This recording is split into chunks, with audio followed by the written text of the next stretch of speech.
Salve, salve galera! Tamo aqui, especialmente sendo gravado no Dia das Mães esse vídeo e, bom, dei uma pausa aqui da família, já tava meio entediado, já comi bastante assim pós-almoço, bebi um pouquinho e tal, nada demais e tal.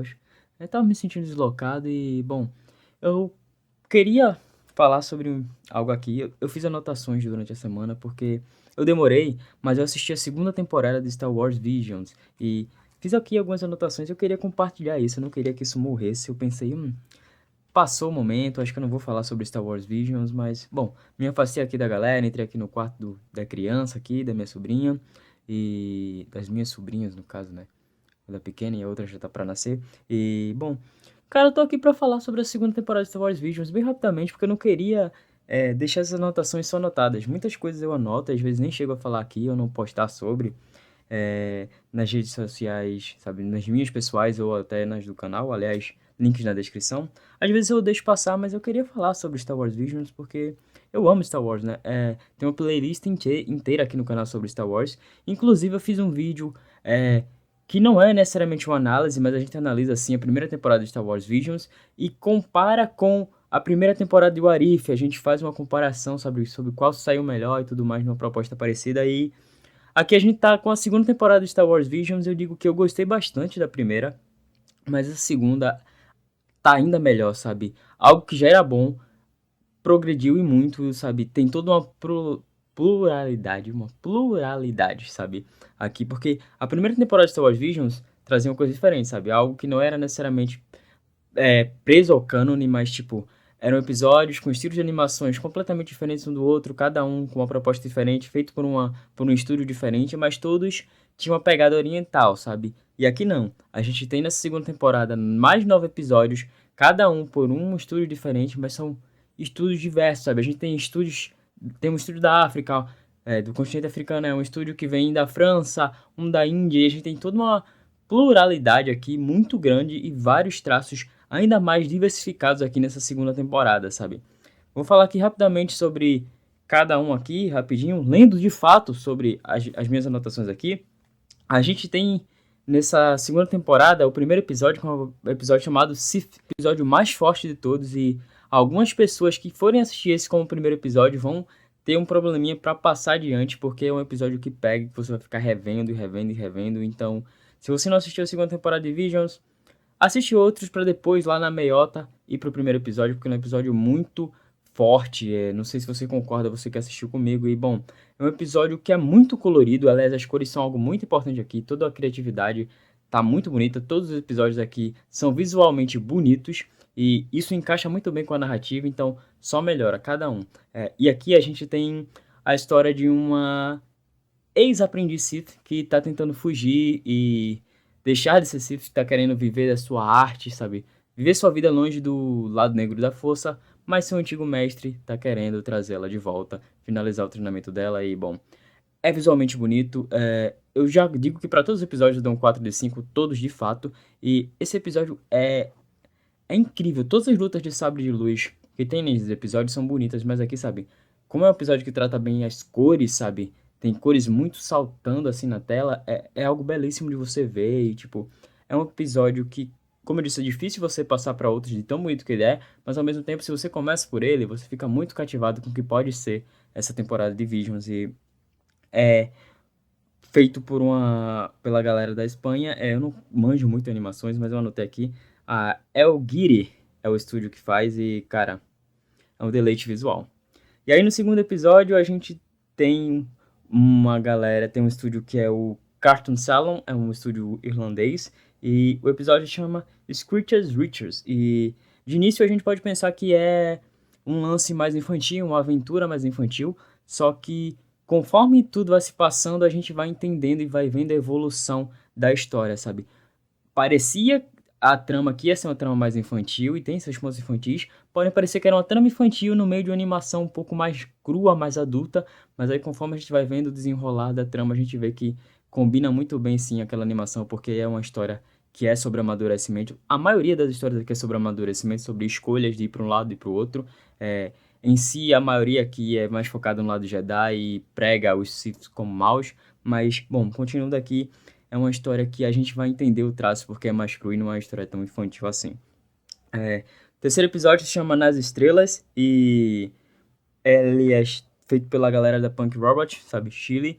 E, cara, o primeiro episódio já é totalmente bonito, mas aqui também a gente tem o primeiro quadro, o primeiro segundo, extremamente, sabe, bonito. Eles usam um estilo animado que finge que é um stop motion, sabe? Parece que é um stop motion, só que não é. É um estilo de animação que lembra muito bem o stop motion e é muito bonito. E apesar de eu ter dito que é uma animação que já começa bonita, a gente tem um primeiro ato que é um pouco muito jogado. Eles jogam muitas informações, ele é muito didático, sabe? Poderia ter sido um pouco mais fluido, a gente vê a história avançando.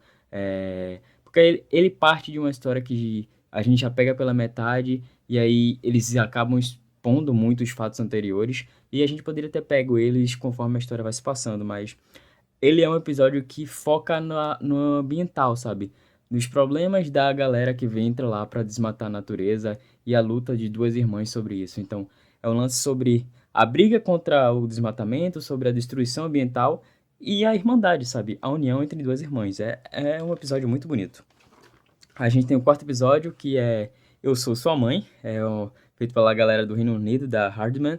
E, cara, esse sim, de fato, é um stop motion e ele tem um grande paralelo, ele é basicamente uma reimaginação da história de Anakin, sabe? Tem todo o lance de uma filha que estuda lá, é, puxa, qual é o nome? Ela é cadete, sabe, da galera dos caças e tudo mais. Ela quer ser uma piloto de caça, sabe, de uma X-Wing. E aí a mãe dela acaba descobrindo que ia ter uma corrida familiar com os pais e tudo mais, e ela não chamou a mãe, sabe? A mãe não foi chamada porque essa filha tem vergonha da mãe.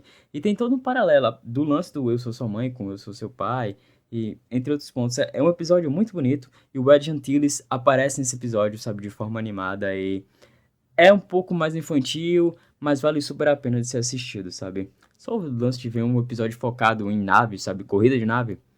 Desde quando a gente não vê uma corrida de nave em Star Wars? O quinto episódio é o Jornada à Cabeça Sombria, da galera do Estúdio Mir, da Coreia do Sul. E, cara, ele é um clássico de Clone Wars. É como se a gente estivesse assistindo o episódio que tem no meio das temporadas de Clone Wars, sabe? É, Esse episódio é como se fosse um daqueles. Esse episódio é como se fosse um daqueles episódios de respiro, sabe? Dentro de uma trama de Clone Wars. Então, na verdade, dá pra encaixar super bem aqui esse episódio em qualquer temporada de Clone Wars, sabe? Um episódio que fala sobre guerra e sobre como a gente às vezes não pode fugir da guerra, porque às vezes a guerra está no nosso destino, sabe? Também é um episódio muito bonito, os detalhes, sabe, nos olhares dos personagens, na sedução do lado negro que tem pros padawans e pra galera que tá se iniciando na força. É muito bonito. O sexto episódio é um episódio que é feito pela galera da França, do estúdio La Cachette, e se chama A Dançarina Espiã. E ele é uma animação bem simplista, mas a gente vê e bate os olhos na animação e diz, ok, isso é da França, e conforme vai se desenrolando, você vê aquele lance todo daquela malemolência dos franceses, sabe? Eu acho que a história é um pouco arrastada, mas ela não te deixa, sabe, voando assim, sabe? Na verdade, ela vai te cativando conforme os momentos vão se passando.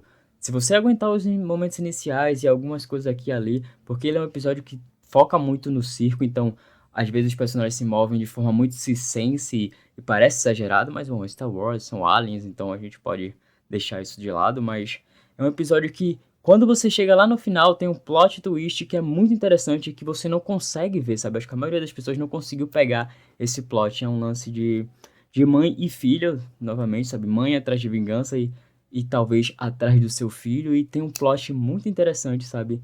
E, e mais uma vez, é um lance de amadurecimento, de trilhas. Eu acho que a Disney, a Lucasfilm botou assim, ó, vocês têm que fazer 9 episódios, mas os episódios têm que focar muito nesse lance de transição, de passar de um lado para o outro e falar sobre amadurecimento, seja pro lado da luz ou pro lado das trevas. A maioria vai pro lado da luz aqui nessa temporada. E aí, a gente tem um sétimo episódio que são os ladrões de Gulak, os bandidos de Gulak, e é da 88 Pictures, da Índia. E caramba, é muito lindo você ver a Índia sendo retratada aqui dentro do Star Wars. É magnífico, sabe? Você vê um pedacinho da Índia sendo assim tratado em uma galáxia tão distante, sabe? Muito, muito distante. E é muito bonito, é visualmente bonito e a gente compra também que ele pode se encaixar em algum episódio de Rebels, talvez. sabe? Na verdade, dá vontade de você ver tais personagens, tais Siths ou Jedis sendo usados de fato dentro do cânone e abre margem. Essa segunda temporada tem mais chances de você pegar personagens e pincelar eles em alguns momentos do cânone do que a primeira, e isso é muito interessante. Os Ladrões do Gulag tem um lance sobre uma menina que, bom, se intitula ladra, assim, ô mosca, se intitula ladra, se intitula bandida, e que vê seu caminho indo diante pro lado bom, sabe, do lado luminoso, o que é um lance que faz paralelo com o segundo episódio, que é o Scripted Riches, onde a gente vê uma menina que está trilhando o caminho pro lado negro da força. Então a gente tem muitos paralelos, alguns episódios encaixam um com o outro, a gente pode analisar muito bem eles. E aí a gente vai pro oitavo episódio, que é o Poço. É o episódio do Japão, da galera da Stage. E a mesma galera que fez Avatar: A Lenda de Aang, e a gente consegue ver só pela animação. É um episódio que foca muito no Crystal Kyber, tanto ele quanto o nono episódio. E mais uma vez, dá pra se unir muito bem a forma que eles falam sobre isso. E é um episódio mais cansativo, que poderia ter sido menor na duração, mas é um bom episódio, é um episódio que fala sobre a exploração, sabe? Como as pessoas são descartáveis para muita gente, sabe? Para o capitalismo e como povos pequenos são usados, sabe? Para pessoas ricas prosperarem ou para as pessoas acabarem ficando ricas ou mais ricas ainda, e às vezes a gente tá lá vivendo ao lado deles e não presta atenção. Porém, eu acho que é o episódio que tem uma dinâmica um pouco mais lenta, é o episódio mais fraco, eu diria, mas também dou um 4 de 5. E no todo vale a pena você assistir pela lição. E aí o último episódio, como disse, também é um episódio que foca no Crystal Kyber, se chama A Canção de Aô. E é um episódio feito pela galera do continente africano, sabe? A Trigger Fisher. E é um episódio que fala sobre uma menininha que ela unida à força, sabe?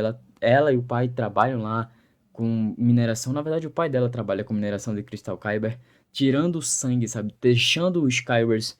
Ele coleta os Kybers e passa para Jedi que tiram o vermelho do Kyber e deixa ele azul. E essa menina tem um dom, tem uma ligação com a força sobre a voz dela. E é sobre isso e como ela vai trilhar o caminho dela. E esse dom que ela tem, a ligação com a força e da voz, pro lado luminoso da força. E é uma temporada visualmente muito bonita, vale super a pena.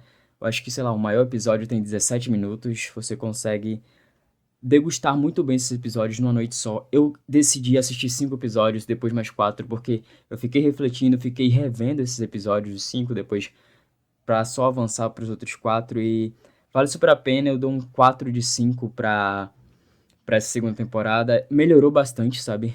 É algo que vale super a pena.